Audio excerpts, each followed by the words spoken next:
Here's more late news. Dublin. Prime Minister de Valera warns the people of Ireland to be prepared for war. But he says Ireland is continuing its policy of strict neutrality in the spreading hostilities. In his warning, de Valera said war might come to Ireland, quote, as a thief in the night. Moscow. The Red Russian army is striving to drive the Germans into a full Napoleonic retreat on all three Russian fronts. And tonight they're still sweeping the Germans before them in the north, the center, and the south. Canberra, Australia. The Australians have started blackouts, and in Sydney the people are sandbagging buildings. Munitions workers are keeping war industries going 24 hours a day. They've also offered to abandon their holidays, and Australian youths are flocking to the recruiting stations in increasing numbers. London. The British Communist Party urges the closest coordination of the Allied forces. An official statement describes the Japanese attack as fascism's offensive for the enslavement of the world. This report came to you from the NBC newsroom. Kraft presents The Great Gildersleeve. Each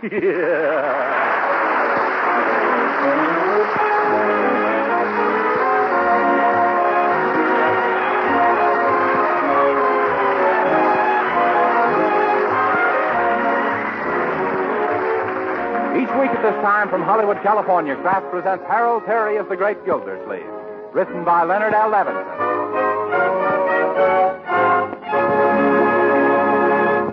We'll hear from the Great Gildersleeve in just a moment. But first, maybe some of us accept progress without giving it much thought. Why, nowadays, most people take the wonders of radio and the airplane for granted. Yet, when you stop and think, these modern developments are really astounding. And, of course, there's been a lot of progress in foods, too. Take margarine, for example. Modern margarine like Parquet. The margarine made by Kraft.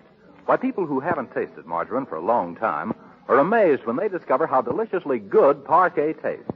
That's because Parquet margarine isn't just an ordinary margarine. It's as different from old-time margarine as the modern automobile is from the horseless carriage. You see, Parquet margarine is outstanding because of the rich delicacy of its flavor. Also because it's an economical source of food values your whole family needs. Yes, unlike old-time margarines, Parquet margarine contains important vitamin A, 9,000 units in every pound. Besides that, Parquet margarine is about as nourishing and wholesome an energy food as you could serve. So don't put it off. Try this delicious modern margarine tomorrow. Remember, it's Parquet. P-A-R-K-A-Y.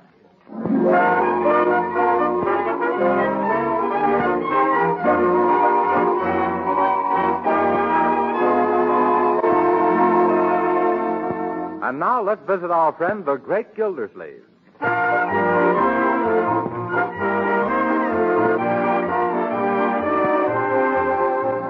Laundry for month of November, $24.32. I never saw such a clean family in my life. Groceries for the month, $103. For such a hungry family, either. Gas, water, and... hello, Leroy. Light for the month amounted to... What is it, Leroy? Oh, gee, Uncle Mort, I just hate to mention this to you. Well, Leroy, if you hate it so much, don't do it, especially if it's about money. How did you know, Unc? You combed your hair, put on a tie, and tucked in your shirt. Anytime I see so much change in you, it means a little more change out of me. Oh, but, Unc, with Christmas practically here, I'm a little shy. Shy? You don't seem very shy to me. I mean, I'm embarrassed. Financially embarrassed. What about all those Christmas presents you were making in your manual training and handcraft classes in school? Well, all my plans went haywire. Yeah? Gee, I made a keen smoking stand for you, Uncle Mort. Well... Only I could never get the legs even. Gosh, I must have sawed them 30 times. Well... Say, Unc, you'd just as soon have a footstool, wouldn't you? Yes, of course. Oh, Mr. Gildersleeve, I fixed all your favorite things to eat for lunch.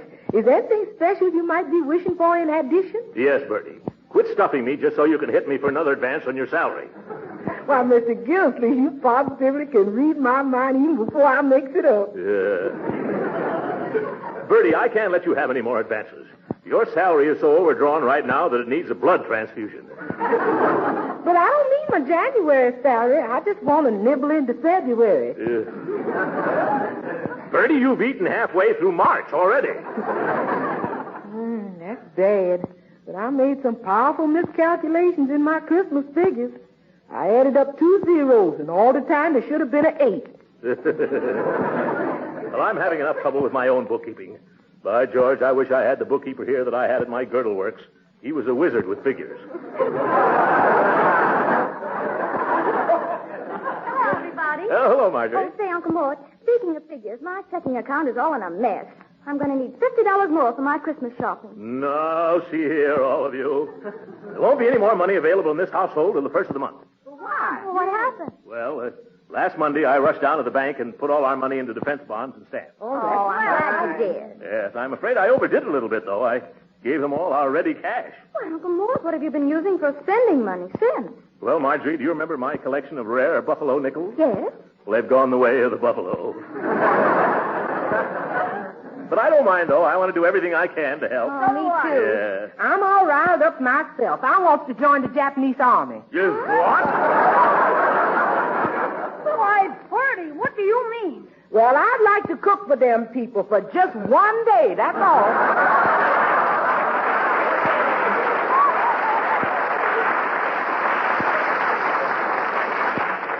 Yes, Bertie, I see what you mean. Anyway, we won't mind skipping a few things this Christmas, will we, children? After all, half of what we buy each other always winds up in the storeroom anyway. Say, I've got an idea. Yes, Uncle Mort? Let's see what we can sell out of that storeroom, huh? Of course, I never thought of that. Come on, let's look now. Yes, come on, everybody, come on. Must be a million things in here. Yes. What did I tell you? Look. Oh, look. Maybe I can sell that old dress for her. But you done promised that to me, Miss Marge. Oh, isn't that dress form a little little for you, Bertie? No, sir. I just measures everything on that, and then I multiply by 3, and that's me. Yes, I see. Well, Leroy, you've certainly outgrown that old scooter of yours there. Yeah, but I need the wheels to make a wagon. You know how things are these days. A man can't go around wasting rubber. Yeah. Say, how about selling buck? Buck? Yes, that's what we call the iron deer in the corner. Oh, that. It used to stand out on the lawn. Yeah, until one Christmas Eve when Grandpa thought he was Santa Claus and tried to ride it home all night long. There's a powerful lot of iron in that animal. It ought to be worth some money. Ain't scrap iron valuable when a country's scrapping? Yes, sir. I think we can get a little dough out of that deer. I'll tell you what we'll do. If any of you can sell it, you can keep the proceeds. Me too, Mr. Gildersleeve? Yes, of course, Bertie. However, I'll deduct the money out of your April wages. Hey, I better get busy. Maybe this will be the beginning of my entire business career. Yeah. Hello, is this Skinner Salvage and Scrap Company that buys anything from a safety pin to a second-hand skyscraper? That's me. Mr. Skinner, I got a big business deal for you. What are you paying for scrap iron these days? 80 cents a hundred. How much you got? Oh, plenty. You better come out and see me. 747 Parkside Avenue. Okay, who's just talking? Just ask for Mr. Leroy Forrester. And remember, don't buy it from anybody else. Hot dog. Now I'll get the money to buy Marjorie that swell chemistry set I liked so much for Christmas. Yes, this is the Summerfield Ironworks. Phelps speaking. This is Marjorie Forrester. Well, how can I be of service, Miss Forrester? It is Miss Forrester, isn't it? Yes. I want to know if your company is interested in purchasing a quantity of used iron. Why, yes, we are. In what form is this iron? Really? It's a little dear. Oh, we won't quibble about prices, Miss Forrester. No, you don't understand, silly. It's an iron deer. An electric iron, darling?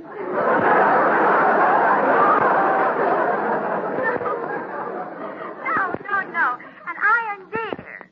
Deer. A farm's husband.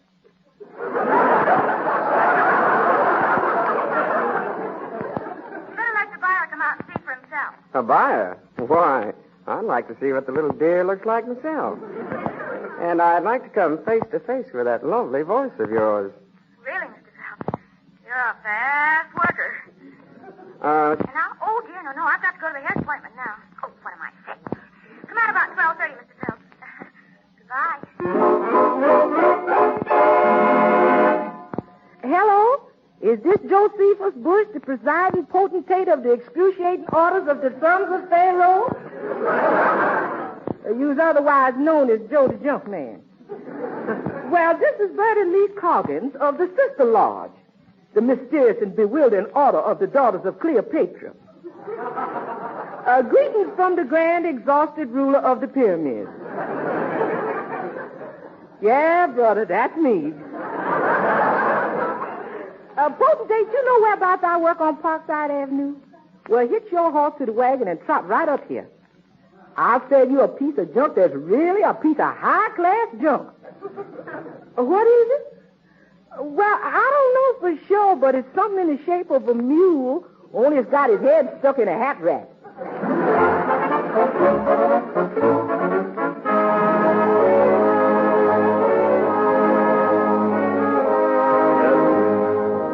Leroy, can't you sit still a moment? You've been running to the door like a strip of hall carpet.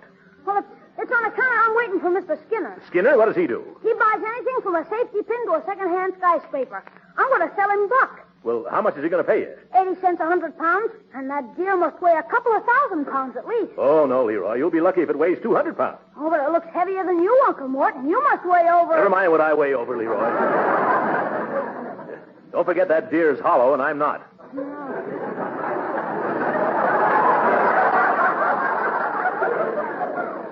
No, you're not, but he's got horns and you haven't. But I wear shoes, and he doesn't. Yes, you're right, then all I'll get will be between $1.50 and $2. Leroy, we really ought to try to get a better price. Have you called any other junk dealer to bid against your Mr. Skinner? No, I haven't. Well, if you had, wait a minute. I know how we can get a decent sum for our cast iron cast-off. How, Unc?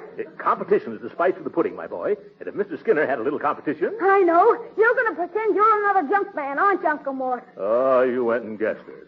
But Mr. Skinner won't. He's a regular super-duper of a scheme. You think so? Well, let's try it then.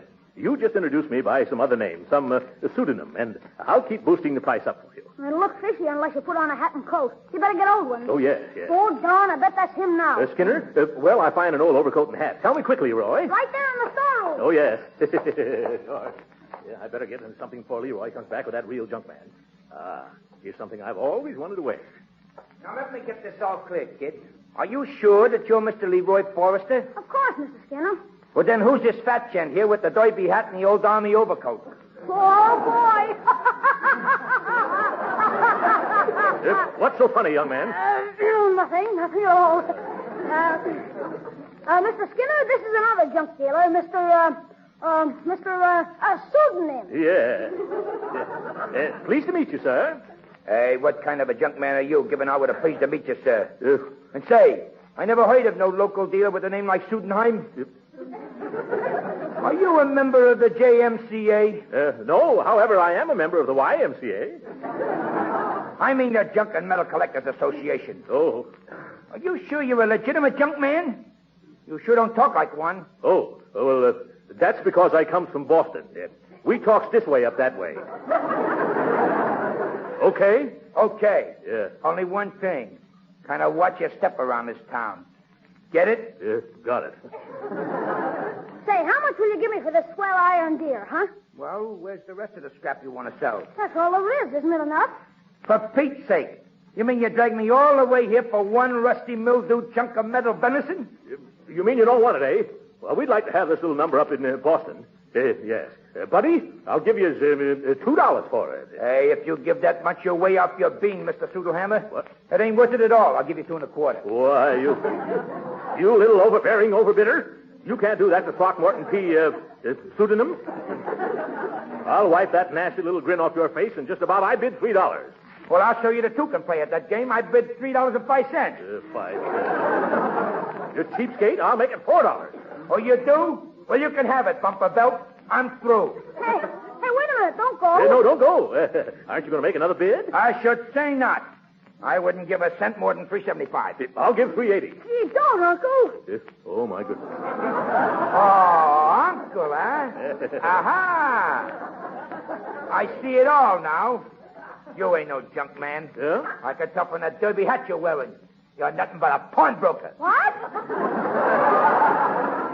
Yes, that's it. A pawnbroker. Uncle Mort, they call me. Hey, kid, you better take my offer. This guy don't look reliable to me. Well, okay, Mr. Skinner. Okay, it's a deal. I'll be back this afternoon for this hunk of junk. And by the way, Sooty. Yes? I'll give you $1 for that hat and coat you're wearing. You will? Yeah, what do you say? Sold.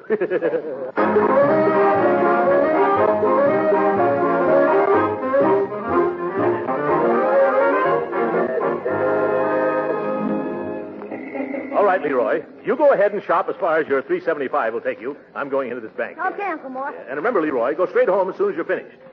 Say, who is this fellow coming this way? I don't know, Unc. His face is mighty... Oh, yes, of course. Hello, Mr. Llewellyn. Oh, Mr. Gildersleeve. I'd like to have you meet my nephew, Leroy Forrester. Pleased to meet you, Mr. Forrester. Or may I address you as we boy?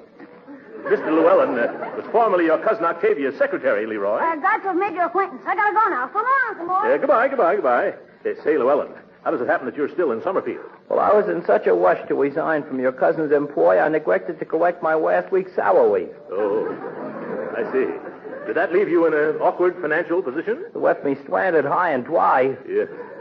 Willie, I'm rather discouraged and depressed. Oh, now, Llewellyn, old chap, remember every cloud has a silver lining. Okay, every cloud has a silver lining. So what?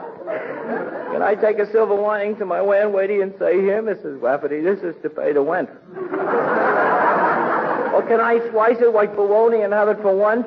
Or can I use the silver lining in my shoes instead of weather? No, of course not. I didn't realize your predicament. Well, it happens that I need some clerical assistance. Would you like a job? Oh, most emphatically. Oh. Do you know anything about bookkeeping? Oh, yeah, double entry, profit and loss, wedges. Let me recite my experiences. That isn't necessary. I'll give you a trial. You will? Yes. I really need a bookkeeper badly. And I imagine that's just how you keep books. Oh, you don't know how glad I really am. This means I won't have to take the job that was offered to me. Oh, you had a position you could have taken. Oh, yes. I could have gone to work reading news flashes on the radio. They said I'd be a woo-woo.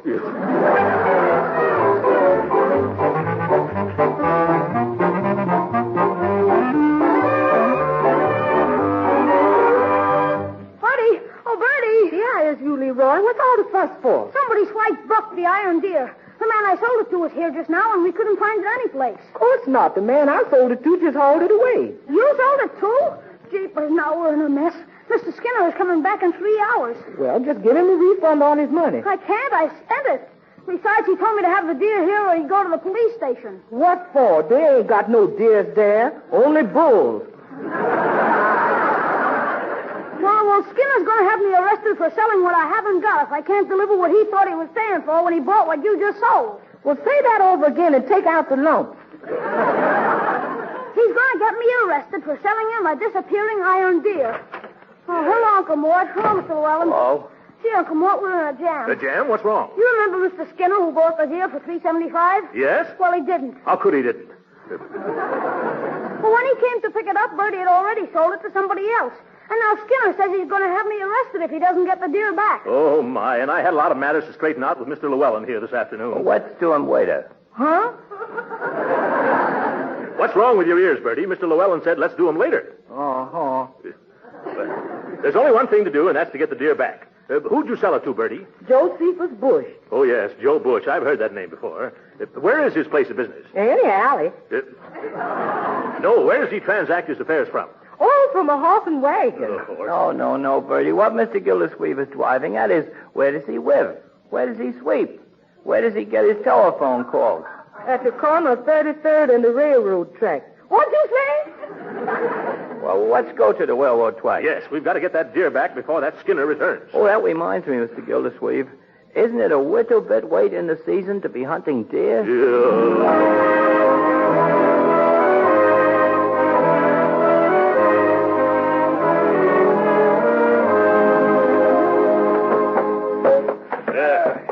Careful with those antlers, Llewellyn. Yes, sir. All right, Mr. Mailman, you lower at the other end.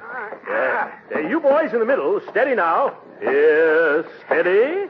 Yes, there it is. Yes. Thank you very much, boys. Oh, I'm pretty tuckered out. Yes.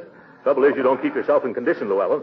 Well, shall we move Buck back into the storeroom or let him stay here in the hallway for Mr. Skinner to pick up? Personally, I was hired as a bookkeeper, not as a longshoreman. Oh, yeah. Well, let's leave it right here for Skinner. And remind me to tell Bertie that her friend, Joe Bush, charges $7 out of her April wages to get this metal moose back here. Yes, sir. You know something, Mr. Gildersleeve? Every time I look at this statue, it reminds me of something. Anybody you know? No. I just can't recollect just what it reminds me of. Oh, well, come with me, Llewellyn, and I'll show you where to wash up. Oh, gladly. Yeah, moving a thing like that's no Halloween prank. This way.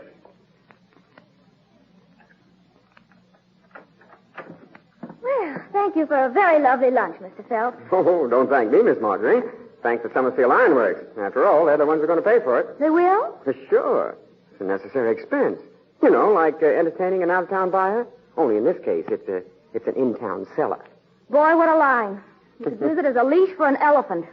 Oh, look, somebody's moved the deer out of the storeroom for us. Well, I wonder how they knew you were buying it. Well, I'll have my men load it onto the truck. Oh, Pete, you and Charlie can come in here now. It was terribly nice of you to give me $20 for Buck, Mr. Phelps. Are you sure it's worth that much? Oh, yes, of course. They're not putting iron like that into deers these days, you know. No. Not unless they feed them spinach. So what are you going to do with it? Use it as a radiator cap for a tank? No, we'll break it up with hammers and convert it back into pig iron. Well, that was a bright idea, telephoning us. Yes, wasn't it? And won't everybody be surprised when they find out that I sold it?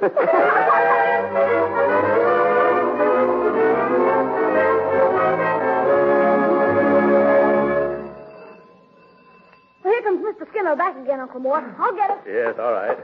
Well, thank goodness. Now Leroy can let him cart that deer away, and we'll have the whole matter off our chest, Llewellyn. A good widdance, too, I say. Yeah.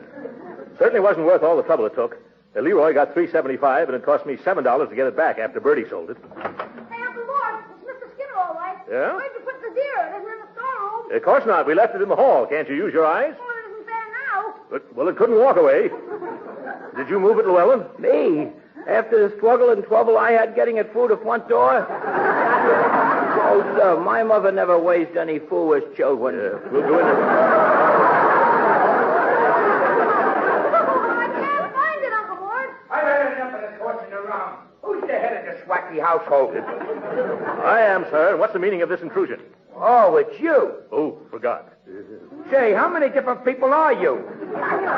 First the junk man, then a pawnbroker, and now the papa around here. He's our Uncle Mort. That's right. Oh, he's your uncle, too. Oh, no. Not exactly, you see. I think he's Dr. Jekyll and Mr. Hyde and probably two other fellas. Yes. Hello, Uncle Mort. Say, what's going on in here? This man, Skinner, bought our iron deer from Leroy, and now it's disappeared. For the second time. Oh, my goodness. I just sold it to the Summerfield Ironworks for $20. $20. No wonder you didn't want to turn it over to me for $3.75. Oh. Better give him back his money, Leroy. I can't. I've spent it already. Well, then you better give it to him out of the 20, Marjorie. I've spent all mine, too. Oh, jumping jeeps. Well, I'll have to give you the $3.75, mister. Oh, no, you don't. What about all the time I wasted? Yeah? And the cab fare? And the 2 trips with the truck? And the profit I'd have made selling it to the ironworks?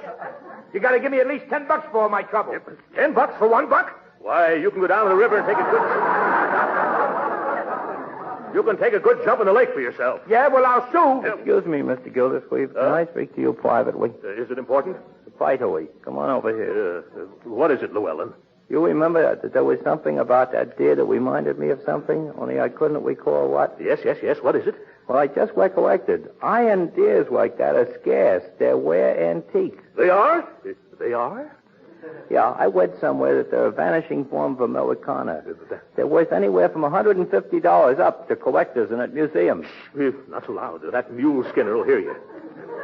Do you think we should pay him the $10 and get rid of him? Absolutely. And then we should rush right down to the ironworks and rescue the deer before they break it up. Oh, that's right. Break it up. Oh, we'll have to pay them back, too. Yep. $20 there, $10 to Skinner, $7 to Joe Bush. That's $37 it's going to cost me to get the deer back. Llewellyn, you better be right about the value of that iron casting Or what, Mr. Gildersleeve? Or else I'll clown you.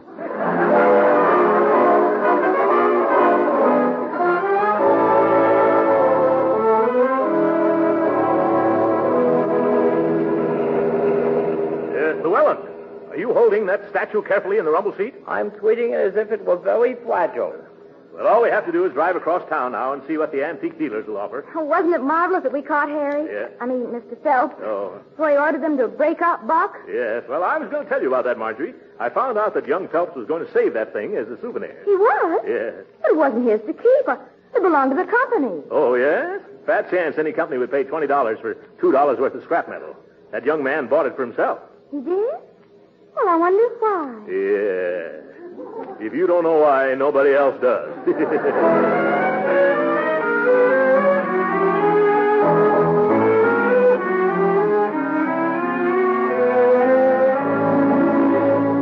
Mr. Gildersleeve. This is Mr. Abernathy, who's an expert on old hitching posts, sundials, and iron deer. Yeah, how do you do, sir? Oh, I'm glad to meet you. Yeah. I thought there was no use woading and unwoading the statuary till its authenticity was established. Yes, that's right. Go ahead, Mr. Abernathy. Climb up and examine it to your heart's content. Well, thank you. Well, say, this seems to be rather an unusual item. In fine condition. It is? Oh, that's good news. Of course, there are several simple little tests, like the sound it makes when you knock on it. Oh? Oh, just listen to that. Isn't that music to the ear? I don't know. Does that mean it's genuine? Yes. And it certainly is music to the ear. Gee, Unc, isn't it wonderful? It's just like finding buried treasure. Yeah. Hey, say, I like this item. I'll tell you what I'll do. Bring it in and I'll give you a check for $160. How's that? Now, wait a minute. I'll make it 170. Hey, cut that out, Leroy. That's a very nice offer, Mr. Abernathy. We'll take it. Llewellyn, I suppose you help me lift it out and then hand it down to me. Okay. Yeah. You grab hold of the wakes, Mr. Gildersleeve. Yes, all right, all right. I've got him. Now, be careful. Lucifer Llewellyn is always careful. Easy now. This is worth a lot of money. Watch out it doesn't get away from you. Well, I'll try to, but it's got an awfully slippery wump. What? Oh, look out below! Oh, look out!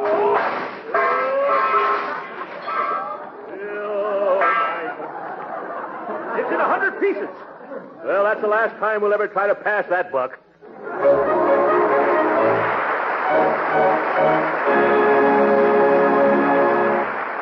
The Great Gildersleeve will be with us again in a few minutes. You know, food shopping is getting to be a science these days. Yes, I certainly take my hat off to you housewives. You know a lot about the quality and nutritional value of foods and how to serve your families really tasty and nourishing meals and still keep within your budgets. And that's why I'm sure so many housewives are asking for parquet margarine instead of just saying, some margarine, please. They know, you see, that parquet margarine is the modern margarine. Outstanding because it tastes so good. Outstanding, too, because of its fine quality and because it's a nourishing and wholesome year-round source of vitamin A. Yes, and these women know that parquet is an all-purpose margarine. Delicious for table use, a real flavor shortening for baking, and just about perfect for pan frying because it adds flavor and doesn't spatter or stick to the pan. So take a tip from these wise housewives. When you go to your food store, don't just ask for margarine, ask for parquet margarine. Then you'll know you're getting margarine at its best. Yes, tomorrow, ask your food dealer for parquet, Parkay.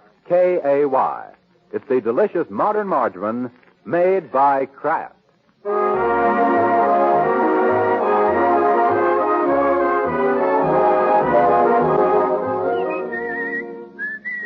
Leroy, how can you whistle and chuckle and grin when we've just smashed $160 worth of iron deer? I wanted to wait till we were alone, Unc.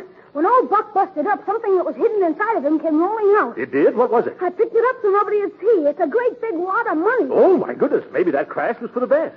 There's nobody else around here. Let me see it. Here you are, Unc. Wow, what a roll. Cut the string, Leroy. There. Oh, boy. Oh, darn it, we lose again. It's Confederate money. Good night.